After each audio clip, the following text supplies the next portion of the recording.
इस लेसन में question solve करते हैं और उसमें हमें k की वैल्यू फाइंड आउट करनी है। ये क्वेश्चन दिया गया है और ये साथ में दो एक्सप्रेशन भी हमारे पास मौजूद हैं और ये कहा गया है कि ये जो एक्सप्रेशंस हैं आपके पास x प्लस 4 इसका HCF है। ये रिलेटेड है क्वेश्चन HCF से। इसका क्या मीनिंग हुआ कि ये x प्लस 4 इनका HCF है। इट मीन्स के ये एक्सप्रेशन x प्लस 4 से कंप्लीटली डिवाइड हो जाएंगे। राइट, बहुत आसान क्वेश्चन है। हमें k की वैल्यू फाइंड करनी है। Let px equal to, first expression को हमने px कह दिया और x मैंने इसको क्यों लिखा, क्योंकि इसमें वेरिएबल x मौजूद है। अगर यहाँ y होता तो हम p ऑफ y लिखते, अगर यहाँ z होता सिमिलरली हम यहाँ z लिखते। ये x है इसलिए मैंने यहाँ x लिखा। इसको हम 1 भी कह सकते हैं। और q of x, second expression को हमने डिफरेंशिएट करने के लिए, फर्क करने के लिए q ऑफ x कह दिया। ये दो ये बन गए।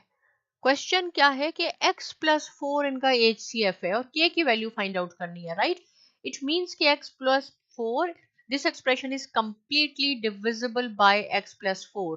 सो x की वैल्यू हम पहले फाइंड आउट कर लेते हैं। x plus 4 equal to 0। जब ये x की वैल्यू क्या होगी, ये 4 इज इक्वल टू के राइट साइड पे हम उसको लेके जाएंगे तो ये -4 हो जाएगा। राइट, आप चाहें तो यहाँ हम एक लाइन लिख भी सकते हैं कि एज x प्लस 4, ये जो दिया गया है ताकि आपके 100% नंबर आए, कोई ऐसा पॉइंट ना हो कि आपने ये नहीं लिखा था। HCF of px and qx। देखिए, ये पूरा एक्सप्रेशन लिखने के बजाय मैंने कह दिया ये px है, क्योंकि हमने इसको सपोज किया ये px है, ये qx है। x plus 4 is the HCF of p of x and q of x. So px is exactly, so p of x is exactly divisible by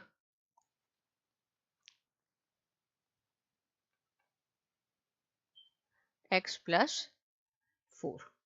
right, और हम लिख सकते हैं कि therefore p minus 4 equal to 0। क्या हुआ, जहां जहां ये फर्स्ट इक्वेशन में x होगा वहां हम -4 लिखेंगे, क्योंकि x plus 4 is equal to 0 और only x is equal to -4, ये इसकी वैल्यू है। ये सेंटेंस भी आप लिख दें, x plus 4 is the HCF of p of x and qx, so px is exactly divisible by this when p minus 4 is equal to 0।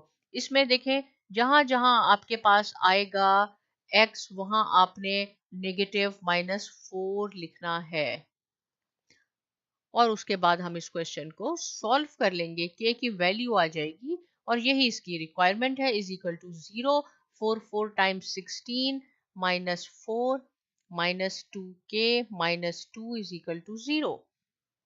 ये -2 है, ये -4 है, ये हो जाएगा -6 -2k इज इक्वल टू 0 और 10 -2k is equal to 0।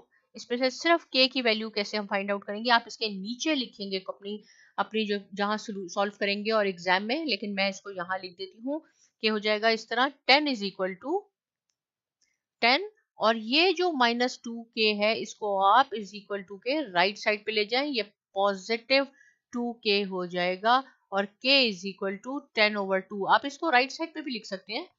So k की value हमारे पास आ गई 5। ये इसका आंसर हो गया। राइट, और कैसे मैं कह रही हूं, या तो आप ऐसे भी कर सकते हैं 2k is equal to 10।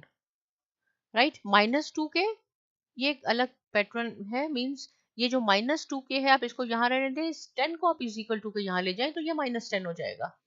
Right, ये -10 हो जाएगा यहाँ पे और ये माइनस माइनस एक दूसरे को क्रॉस कर देंगे।